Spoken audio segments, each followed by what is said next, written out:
तो कन्या लगन में जब भी राहु आपके पंचम भाव में स्थित होते हैं तो यहाँ राहु आपको किस तरीके से प्रभावित कर सकते हैं। देखिए, अब तक हम फोर्थ हाउस तक के लिए चर्चा कर चुके हैं। पंचम भाव की जहाँ तक बात करें, शनि के घर में ही यहाँ राहु स्थित होंगे मकर राशि में। तो अगर आपके शनि अच्छी स्थिति में है तो ऐसा राहु बहुत ज़्यादा कंफर्टेबल फील करेगा। पंचम भाव का जो राहु है वो बहुत ज़्यादा ऑब्सेशन देता है अन्य राहु की तुलना में। इस प्रकार का राहु आपको आपकी संतान से अपेक्षाओं को बढ़ाता है, साथ साथ में आपको निर्णय लेने में काफ़ी तेज बनाता है, चतुर बनाता है, चालाक बनाता है। साथ में आपकी एजुकेशन बहुत ही ज़्यादा शुरुआत में प्रभावित होगी इस प्रकार की प्लेसमेंट की वजह से। हो सकता है कि आपका पढ़ाई लिखाई में ज़्यादा मन ना लगे, हो सकता है कि आपको कुछ ऐसी स्किल्स राहु दे रहा है जहाँ पर वो बहुत यूनिक है और आप उनका इस्तेमाल करके बहुत कुछ कर सकते हैं। बट यहाँ पे अन्य ग्रहों का रोल भी बहुत इंपॉर्टेंट होने वाला है अगर कोई ग्रह यहाँ राहु के साथ बैठा है तो। अब राहु अगर यहाँ है तो राहु आपकी आर्थिक स्थिति, आपके सोचने समझने निर्णय लेने की स्थिति को काफ़ी ज़्यादा प्रभावित करेंगे। अब अगर मान लीजिए आपके चंद्रमा अच्छी स्थिति में नहीं है चार्ट में, या चंद्रमा आपके शनि के साथ हैं या इवन राहु के साथ हैं, तो ऐसे में आप बहुत ज़्यादा डिप्रेशन में और एंग्जाइटी में रह सकते हैं। राहु की इस प्लेसमेंट की वजह से अक्सर आप बहुत जल्दी सोचेंगे और कोई भी काम करेंगे तो काफ़ी तेज़ी से करने के बारे में विचार करेंगे। ऐसे में आप दूसरों को कोई सलाह देंगे या दूसरों के साथ जब भी आप कन्वर्सेशन में आएंगे तो ऐसी स्थिति आप उनसे भी चाहेंगे। इस प्रकार का राहु बहुत ही ज़्यादा आपको डीप ले जा सकता है किसी भी विषय में और बहुत कुछ सीखने के लिए आपको प्रेरित कर सकता है। लेकिन यहाँ पर वास्तव में आप काफ़ी ज़्यादा शॉर्टकट तरीकों का इस्तेमाल करेंगे जब भी आप किसी काम को करने जाएंगे। ये प्रवृत्ति राहु की थोड़ी यहाँ नेगेटिव आपके लिए काम करेगी। इस प्रकार का राहु इवन आपको शुरुआती एजुकेशन में काफ़ी व्यवधान लाएगा, बट हायर एजुकेशन के लिए बहुत अच्छा साबित हो सकता है। इसके साथ साथ आपका सोचने समझने का तरीका, आपका जो निर्णय लेने का तरीका है वो यहाँ राहु के साथ बैठे हुए ग्रह से भी काफ़ी ज़्यादा प्रभावित होगा। तो अब आपको ये भी देखना चाहिए कि वास्तव में यहाँ अब शनि के घर में राहु के साथ कोई अन्य ग्रह बैठा है या नहीं। अगर यहाँ राहु का ही कोई मित्र ग्रह अगर बैठा हुआ होगा तो इस केस में आपको बहुत ज़्यादा फायदा होगा। ऐसा राहु आपको टैलेंट बहुत ज़्यादा देगा। और वैसे भी आप बुध से संचालित होने वाले पर्सन है। बुध से संचालित होने की वजह से आपके पास बुध की क्वालिटीज ऑलरेडी हैं। ऐसा राहु आपको पब्लिक डीलिंग में काफ़ी फ़ायदा दे सकता है। इसके साथ साथ आपको मल्टीपल इनकम सोर्सेज दे सकता है, लेकिन आप में धैर्य की बहुत ज़्यादा कमी रहेगी। और अगर आपके चंद्रमा भी पीड़ित स्थिति में है चार्ट में तो इसकी और भी ज़्यादा संभावना है।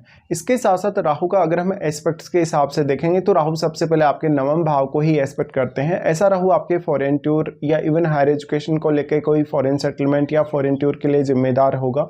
इसके साथ साथ नवम भाव में बैठे हुए ग्रह को देखिए, अगर नवम भाव में राहु का कोई मित्र ग्रह बैठेगा तो यहाँ राहु ज़्यादा अच्छा परिणाम प्रदान कर सकेंगे आपको। इसके साथ साथ वैसे भी शुक्र का घर है आपका नवम भाव, तो राहु यहाँ ज़्यादातर केस में बेहतर ही परिणाम प्रदान करेंगे। अगर आपका शुक्र बहुत मजबूत स्थिति में है चार्ट में तो राहु के परिणाम और भी ज़्यादा बेहतर हो सकते हैं।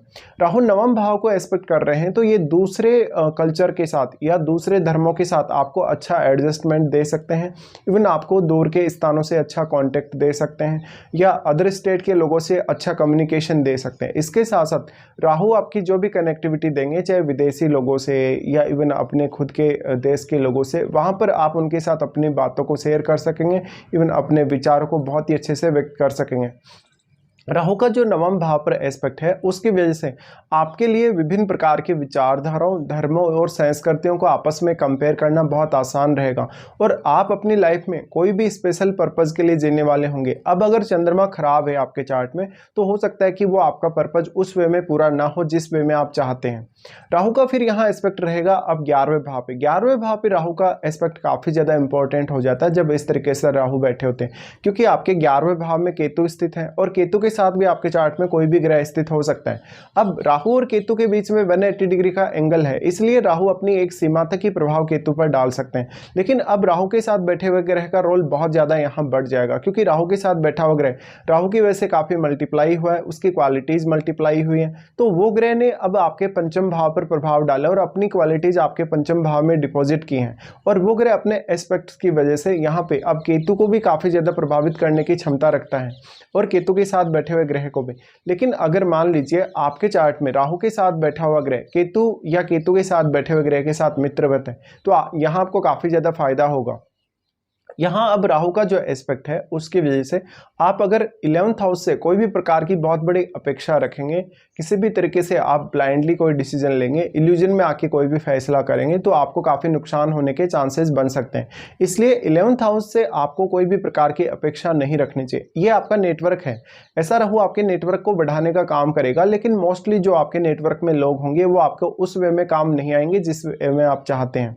राहु का एस्पेक्ट जो आपके 11th हाउस पर है उसकी वजह से आपके लिए इनकम सोर्सेज के मामले में कभी कभी बहुत ज़्यादा अच्छी स्थितियां देखने को मिलेंगी, जहां पर आप शुरुआत में अपने लिए एक अच्छी प्लानिंग करके चल सकते हैं। बट ऐसा राहु आपके दिमाग को बहुत बार भटकाएगा, और अगर चंद्रमा भी खराब हुआ आपके चार्ट में तो अक्सर आपसे नुकसान करवाएगा।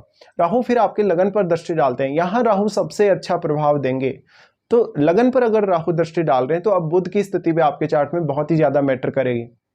बुध मान लो आपके चार्ट में बहुत ही मजबूत स्थिति में बैठे हैं या बहुत अच्छी स्थिति में बैठे हैं, तो ऐसा राहु आपकी पर्सनैलिटी को चमकाने का बहुत ज़्यादा काम करेगा, साथ साथ में आपको बहुत ज़्यादा इंटेलिजेंस देगा, और उसी इंटेलिजेंस का फ़ायदा उठा के आप अपने जो भी कार्य करना चाहें या पर्टिकुलर लाइफ में जो भी आप टारगेट अचीव करना चाहें वो कर सकेंगे। राहु का जो आपके लगन पर एस्पेक्ट है उसकी वजह से आपके लिए निर्णय लेना, सोचना समझना, कुछ भी नया सीखना और अपने टैलेंट को बेहतर से बेहतर तरीके से इस्तेमाल करना आसान होगा। लगन के स्वामी बुध होने की वजह से अगर बुध का संबंध राहु से बनता है, चाहे तो युति हो, चाहे तो अगर आपके लगन में बुध बैठे हो, तो ये और भी ज़्यादा बेहतर होगा। इसके साथ साथ आपके लिए मैटर करेगी आपकी महादशा। महादशा मान लो आपको किसी भी प्लैनेट की है, अगर राहु के अलावा किसी अन्य प्लैनेट की है तो उसमें आपको महादशा पर भी विचार कर लेना चाहिए। और अगर आपको राहु की महादशा है तो वास्तव में राहु की महादशा आपके कौन से एज पीरियड में आ रही है उसका बहुत बड़ा रोल होगा। इस प्रकार का राहु आपको आपकी संतान के पर्पज से विदेश ले जा सकता है या विदेश से किसी भी तरीके से कनेक्ट कर सकता है। अगर शुक्र का प्रभाव है आपके पंचम भाव पे तो आपको अपनी खुद की स्किल्स और अपनी खुद की क्रिएटिविटी पे ज़्यादा ध्यान देना चाहिए। इस प्रकार का जो जातक होगा वो अपने रिश्तों को लेके अक्सर परेशान रहेगा, क्योंकि हमेशा वो बहुत ज़्यादा ऑब्सेशन में रहेगा और बहुत ज़्यादा अपेक्षाएं रखेगा। अब अगर मान लीजिए यहाँ राहु के साथ कोई फायरी प्लैनेट बैठता है तो फायरी प्लैनेट बैठने के केस में आपके निर्णय गलत होने की संभावना बहुत तेज़ी से बढ़ जाएगी। अगर चंद्रमा भी यहाँ बैठते हैं तो ऐसे में आप लॉटरी या सट्टा की तरफ आकर्षित हो सकते हैं। इवन यहाँ अगर जुपिटर भी बैठे हों तो वो भी उतना अच्छा यहाँ प्रभाव नहीं डाल सकेंगे, क्योंकि जुपिटर यहाँ नीच की स्थिति में आ जाएंगे। इसी तरीके से मान लीजिए कोई अन्य ऐसा ग्रह बैठा है, जैसे अगर यहाँ शुक्र बैठते हैं तो शुक्र के बैठने के केस में ही आपको सर्वाधिक बेहतर रिजल्ट मिल सकते हैं, या यहाँ पे किसी के बुध बैठे हों तब आपको ज़्यादा बेहतर परिणाम मिल सकते हैं।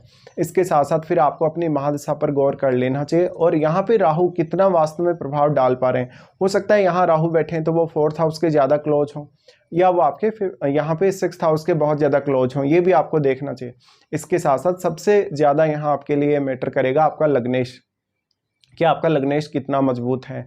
और लग्नेश के साथ साथ लगन में बैठा हुआ प्लेनेट उसको आप जरूर देखिए, क्योंकि वो प्लेनेट को आप इग्नोर नहीं कर सकते। आपके लगन में स्थित प्लेनेट ने आपको बहुत ज़्यादा क्वालिटीज़ दी हैं और उन क्वालिटीज़ का फ़ायदा अब आपको अपने स्किल्स को इम्प्रूव करने में कहीं ना कहीं यूज़ करना चाहिए, या उसका फ़ायदा आपको देखना चाहिए। यहाँ पे अब राहु की प्लेसमेंट है तो ये संतान के लिए अच्छी साबित नहीं होगी, आपकी लव लाइफ के लिए भी अच्छी साबित नहीं होगी। तो यहाँ संतान से और अपनी लव लाइफ से कोई बहुत बड़ी एक्सपेक्टेशन ना रखें। और इस प्रकार का राहु अगर किसी फायरी प्लैनेट के साथ बैठेगा तो यहाँ राहु और भी ज़्यादा फायरी प्रभाव दे सकता है, जिससे आपको निर्णय लेने में बहुत ज़्यादा तकलीफ हो सकती है, परेशानियाँ आ सकती हैं, और आपको क्विकली डिसीजन लेने या बिना सोचे समझे कभी कभी डिसीजन लेने के लिए राहु और कॉन्फिडेंस दे सकता है। तो इस तरीके के कुछ प्रभाव आप लोगों के सामने आएंगे जब भी राहु आपके पंचम भाव में स्थित होते हैं।